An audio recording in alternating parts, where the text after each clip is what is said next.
എപ്പിസോഡിന്റെ തുടക്കത്തിൽ തന്നെ ഇപ്പൊ ഒരു ടി.വി സ്റ്റേഷൻ കാണിക്കും. അവിടെ ഒരു റിപ്പോർട്ടർ ഇപ്പൊ നമ്മുടെ ചിരിക്കുട്ടന് അടികെട്ടി ചോരയിൽ കുളിച്ച് അങ്ങനെ വീണ് കിടക്കുന്ന ആ ഒരു ക്ലിപ്പിംഗ്സ് ഒക്കെ കണ്ടുകൊണ്ടേയിരിക്കുകയാണ്.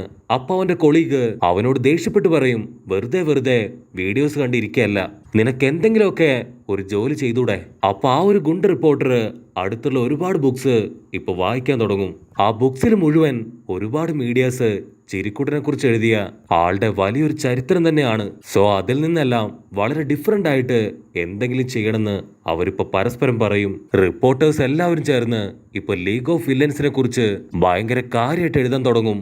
കാരണം ബാക്കിയുള്ള എല്ലാ കാര്യങ്ങളും വളരെ ടോപ്പ് സീക്രട്സ് ആയിട്ടാണ് പോലീസ് സൂക്ഷിച്ചിരിക്കുന്നത്. അപ്പൊ ആ സമയത്തായിരിക്കും ടൊബൂട്ടോ എന്ന് പേരുള്ള ഒരു ഫ്രീലാൻസർ ജേർണലിസ്റ്റ് അവിടേക്ക് വരിക.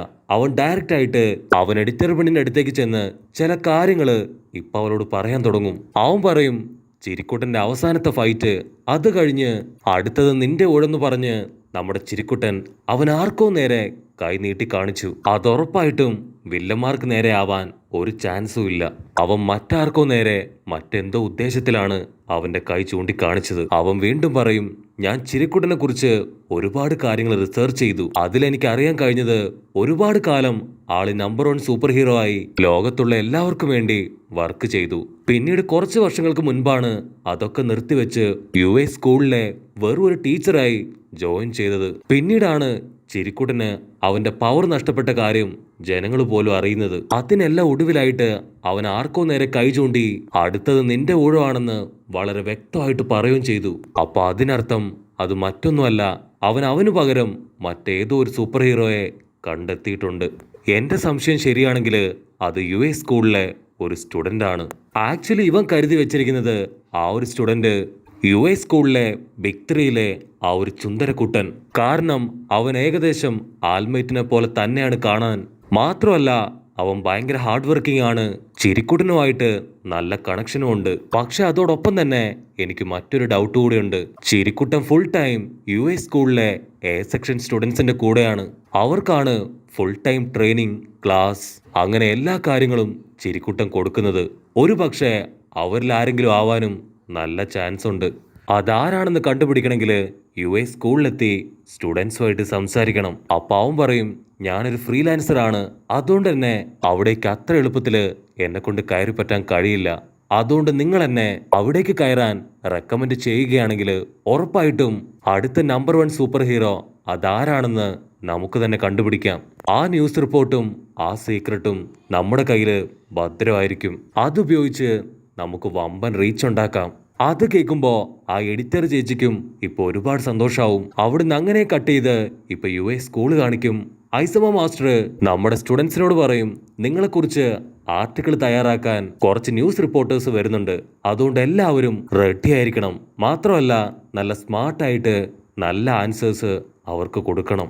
അത് കേൾക്കുമ്പോ ഇപ്പൊ നമ്മുടെ സ്റ്റുഡൻസ് അവർക്ക് ഒരുപാട് ഹാപ്പി ആവും. മിനട്ടോയ്ക്കാണെങ്കിൽ വമ്പൻ ആവേശം, വരുന്നത് പെൺകുട്ടിയാണെങ്കിൽ അവൻ അടിച്ചു പൊളിക്കുന്നൊക്കെ പറഞ്ഞ് ഇപ്പൊ എടുത്തു ചാടും. അപ്പൊ കറക്റ്റ് സമയത്ത് നമ്മുടെ റിപ്പോർട്ടർ ചേട്ടൻ അവിടേക്ക് വരും.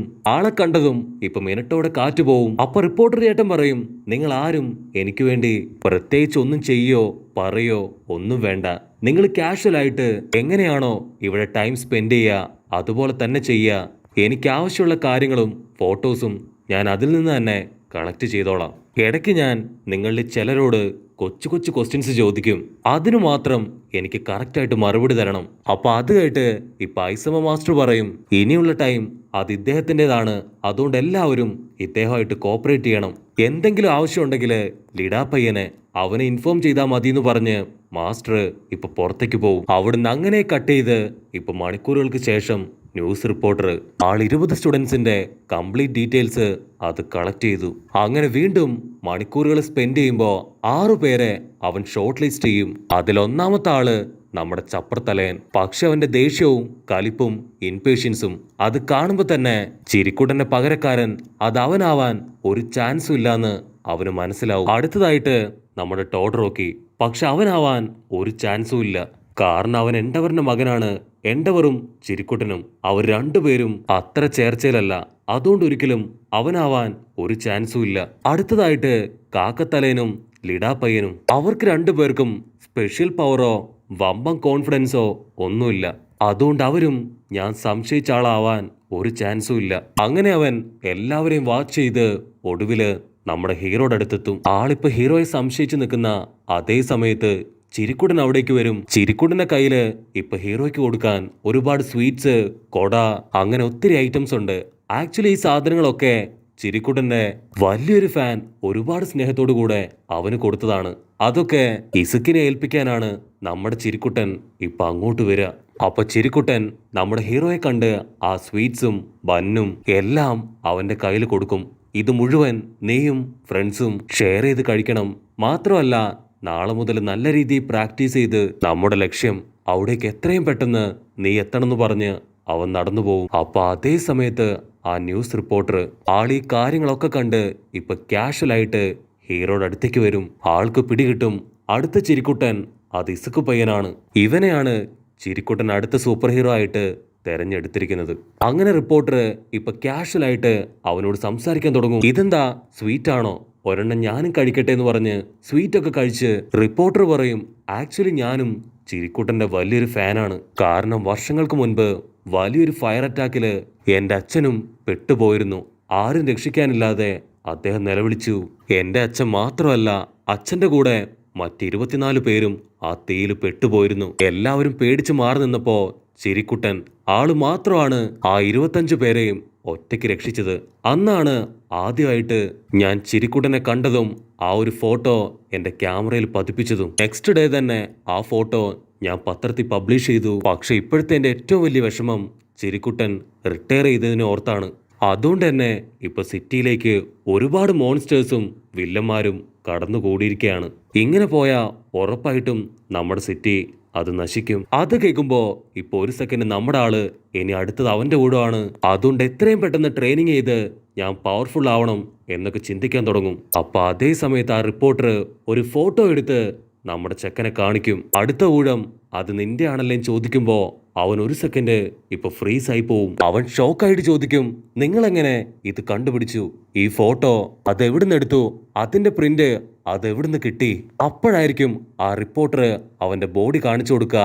ആക്ച്വലി അവന്റെ പവർ പോലും അവന്റെ ബോഡി മുഴുവൻ ഒരുപാട് ക്യാമറ ഉണ്ട് എന്നതാണ്. അവൻ എപ്പോ വിചാരിച്ചാലും അവന്റെ ബോഡിയിലുള്ള ക്യാമറ വെച്ച് അവനെ കൊണ്ട് ഫോട്ടോ എടുക്കാൻ കഴിയും. അതിന്റെ പ്രിന്റ് അത് ചെസ്റ്റിലൂടെ നിമിഷ നേരങ്ങൾ കൊണ്ട് അവന് കിട്ടും. റിപ്പോർട്ടർ പറയും, ചിരിക്കുട്ടൻ തെരഞ്ഞെടുത്ത അടുത്ത നമ്പർ 1 സൂപ്പർ ഹീറോ അത് നീയാണ്.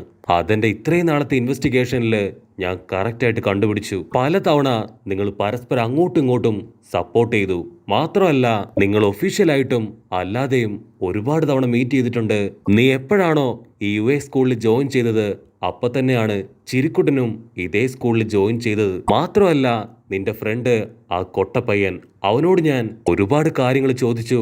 അതിലൂടെ ഞാൻ മനസ്സിലാക്കി ചിരിക്കുട്ടൻ തെരഞ്ഞെടുത്ത അടുത്ത സൂപ്പർ ഹീറോ അത് നീ തന്നെയാണ്. ഹീറോയ്ക്കാണെങ്കിൽ ഇപ്പൊ എന്താ പറയണ്ടെന്ന് അറിയാതെ അവൻ അങ്ങനെ പകച്ചു നിൽക്കും. കട്ട് ചെയ്താ ഇവിടെ ബാക്കിയുള്ള സ്റ്റുഡൻസ് അവർ ഫുഡ് കഴിക്കാൻ റെഡി ആയിട്ട് നിൽക്കും. ഡോറപ്പെണ്ണാണെങ്കിൽ ഒരുപാട് നേരമായിട്ട് നമ്മുടെ ചെക്കന് വേണ്ടി വെയിറ്റിംഗ് ആണ്. കട്ട് ചെയ്താ ഇവിടെ റിപ്പോർട്ടർ പറയും, നീ പേടിക്കേണ്ട ആവശ്യമില്ല, നിനക്കൊരു കുഴപ്പവും വരില്ല. ഞാനിപ്പോ ചിരിക്കുട്ടനെ കുറിച്ച് ഒരു അടിപൊളി ആർട്ടിക്കിൾ എഴുതാൻ പോവാണെന്ന് പറഞ്ഞ് നമ്മുടെ ചെക്കനെ ചേർത്ത് പിടിച്ച് അവനൊരു സെൽഫി എടുക്കും. ആള് പറയും, ഈ ഫോട്ടോ അതിപ്പോ എന്റെ നെഞ്ചില് സേഫ് ആയിരിക്കും. കറക്റ്റ് സമയമാവുമ്പോ അപ്പൊ മാത്രമേ നിന്റെ ഫോട്ടോ ഞാൻ റിവീൽ ചെയ്യൂ. അത് കേട്ട് ഹീറോ പറയും, ഉറപ്പായിട്ടും ഞാനും ചിരിക്കുടനെ പോലെ ഒരു നമ്പർ 1 സൂപ്പർ ഹീറോ ആവും. ഈ ലോകത്തിലെ തന്നെ നമ്പർ 1 സൂപ്പർ ഹീറോ. അപ്പൊ അതേ സമയത്ത് ലോങ് ഷോട്ടില് നമ്മുടെ മാസ്റ്റർ ആളീ കാര്യങ്ങളൊക്കെ വാച്ച് ചെയ്ത് അങ്ങനെ നിൽക്കും. അപ്പൊ ഡോർ അവിടേക്ക് വരും. അവൾ അവനോട് പറയും, ഒരുപാട് നേരായി നിനക്ക് വേണ്ടി കാത്തിരിക്കുന്നു, ഫുഡ് റെഡിയാണ്, വേഗം വായോ, നമുക്ക് കഴിക്കാം. അവിടുന്ന് അങ്ങനെ കട്ട് ചെയ്ത് ഇപ്പൊ എഡിറ്റർ പെണ്ണ് നമ്മുടെ റിപ്പോർട്ടറിനോട് ചോദിക്കും, ഞങ്ങൾ ഇത്രയും നേരം നിങ്ങൾക്ക് വേണ്ടി വെയിറ്റിംഗ് ആയിരുന്നു, അടുത്ത സൂപ്പർ ഹീറോ അതാരാ, അവന്റെ പേരെന്താണെന്ന് ചോദിക്കും. അതിന് റിപ്പോർട്ടർ പറയും, ഐ എം സോറി, ഞാൻ ഒരുപാട് അന്വേഷിച്ചു, പക്ഷെ അത് ആരാണെന്ന് കണ്ടെത്താൻ മാത്രം എന്നെ കൊണ്ട് കഴിഞ്ഞില്ല. അവിടുന്ന് അങ്ങനെ കട്ട് ചെയ്താ ഇപ്പൊ ചിരിക്കുട്ടൻ ആൾ അണ്ടിപോയ അണ്ണാനെ പോലെ അങ്ങനെ ഹായ് ആയിട്ടിരിക്കുമ്പോ നമ്മുടെ ഐസമ മാസ്റ്റർ ആളുടെ അടുത്തേക്ക് വരുന്നതോട് കൂടെ ഈ ഒരു എപ്പിസോഡും അവസാനിക്കുന്നു. എപ്പിസോഡ് ഇഷ്ടപ്പെടുകയാണെങ്കിൽ തീർച്ചയായിട്ടും ലൈക്ക് ചെയ്യാനും കമന്റ് ചെയ്യാനും ഷെയർ ചെയ്യാനും മറക്കല്ലേ. അടുത്തൊരു അടിപൊളി എപ്പിസോഡായിട്ട് കാണുന്നവരെ ഇറ്റ്സ് മീ വിത്ത് ഗോ പോളി.